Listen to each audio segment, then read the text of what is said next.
Now I've printed out here just one of the basic butterflies on an A4. Now what we're going to make is like a notebook or a book. You can make them in any of the sizes from an A3 down to a mini. You can make a little booklet. You could use them for kids drawing in, or anybody. You could have lots of different butterfly books. Put stories in there. You can play around with them. But it's really simple and easy to make, and I'll show you how I do it.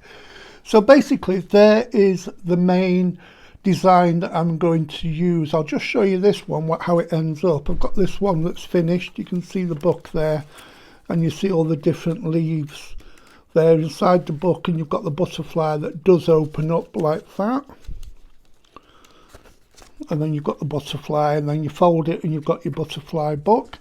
There's another example there of a yellow butterfly book, and you've got all the different pages there that you can decide what you want to do. Or you could open it up. You can do lots of different things with these. It's very simple. So the only thing you've got to decide is basically what you want to use it for.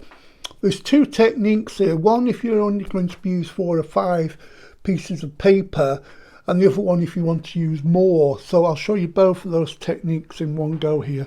So there, you print off the design, the size that you want. I've got an A4 that'll go into an A5. Now for the inserts, I've got this here. It's just an ordinary A4 piece of paper, and you just fold that over as accurately as you can, like so. Crease that, and then it's quite good to use a boning tool. You can decide whether you want to or not, whether you want a sharp crease or one that's slightly bulbous so it separates the pages. So I've got here 1, 2, 3, 4, 5, 6, 7. So theoretically that's going to give me 14 pages inside, and you can use either side, so that doubles up to 28, is it? And then you've got the cover as well. So it's 30 sheets sides that you can use. So basically what you have to do is fold those all over, and you can see there at the end there you've got that different, the border there going down there. And then basically you take the butterfly, and I like to just judge the middle and just give it a little bit of a crease, not a crease, but you kind of just making the paper in that area going to turn round, and then gently fold it over like so, and you've got a rough idea where that's going to be. And I'm going to crease either side, but I'm not going to crease where the butterfly is. So that's there. Then next thing I'm going to do, you see you've got that crease down there. I've put all these together and make sure the edges there are all up to one side. And then I'm going to take my glue. And that's going to, I've just got to check that everything is totally flat here. And then just about where you know it's going to stick, I just put a bead of glue down all the edge there. You don't have to go to the edge because you're only doing it where the butterfly body meets.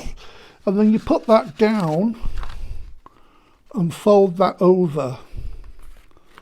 And then you can jiggle it around a little bit until you make sure you've got that exactly in the middle, which I think I have. It doesn't matter if it kind of goes over a bit here because you are going to cut it out. So that's stuck down, everything's butt up against the edge of the inside of the butterfly, and then you just leave that to one side to just dry. Now I've given that glue time to harden there. Now you've got two options here.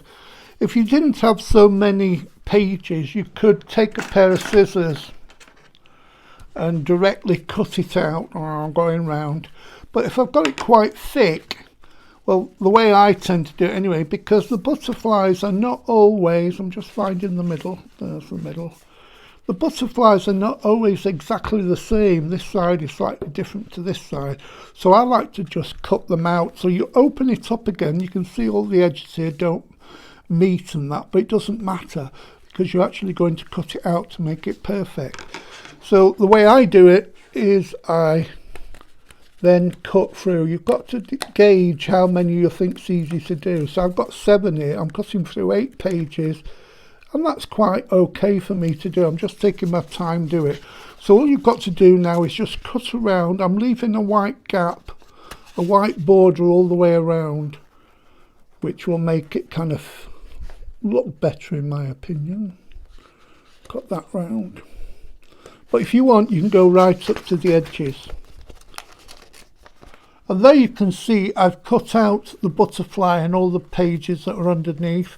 If I turn that over, you can see where it's glued down the middle here. And you've got all these pages that you can use in any way that you want. And you can do that with any of the butterflies. They'd be quite nice stacked on a shelf, all different butterflies. I think there'd be lots of different ways of using these. And you can use any of the butterfly designs and sizes as well.